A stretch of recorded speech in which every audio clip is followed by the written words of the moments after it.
Você, ortodontista, sabe a importância do nivelamento da curva SPI?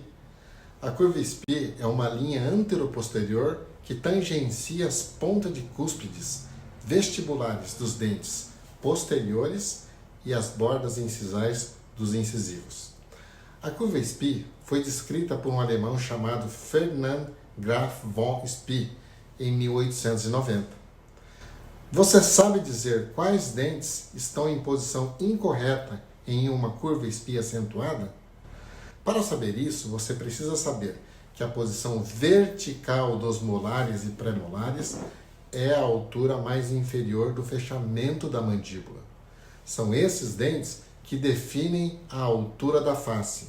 Logo, a posição desses dentes no sentido vertical está correta. E os dentes que estão em posição incorreta são os incisivos inferiores. São os incisivos inferiores que estão extruídos e têm como consequência o aprofundamento da mordida. Em muitos casos, os incisivos superiores também estão extruídos devido à falta de contato entre incisivos superiores e inferiores. O professor Ricketts nos diz que é extremamente importante no início do tratamento, definirmos o tipo facial do paciente. Precisamos saber se o nosso paciente é um mesofacial, um dólico facial ou um braquifacial, para que nós possamos, então, estabelecer os objetivos do tratamento. O tipo facial é definido por algumas medidas cefalométricas. Dentre essas medidas, uma das medidas mais importantes é a altura facial inferior, a altura da face, também conhecida como a FAI. Os pacientes braquifaciais são possuidores de uma altura facial inferior abaixo da escala normal, uma musculatura forte, uma mordida profunda e os dentes bem implantados dentro do alvéolo.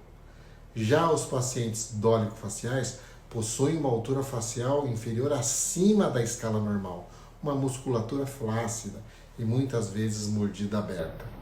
Existem dois métodos para corrigir e nivelar a curva SPI acentuada. O primeiro é pela extrusão do setor médio, extrusão de molares e pré-molares. E o segundo método é pela intrusão dos incisivos inferiores. O primeiro método utiliza uma série de arcos contínuos com uma curva reversa incorporada, extruindo pré-molares e molares.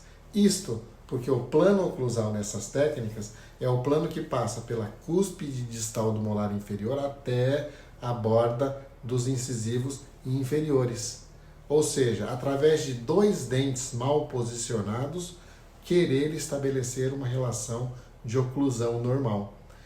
Esta mecânica de tratamento ela tem um outro agravante, que é a inclinação dos incisivos para vestibular, tirando os incisivos da sua base apical.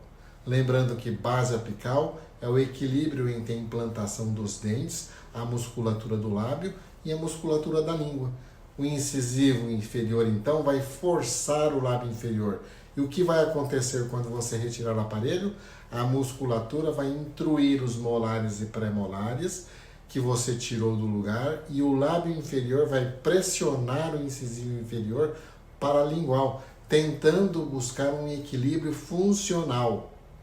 O segundo método, e o mais correto para o nivelamento da curva SPI e a correção da sobremordida, é pela intrusão dos incisivos inferiores, pois o plano oclusal da terapia bioprogressiva é o plano que passa pela face oclusal de molares e pré-molares.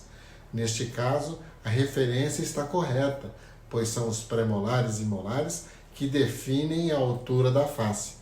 Você deve respeitar a altura facial inferior e a musculatura. E o que está acontecendo hoje em dia?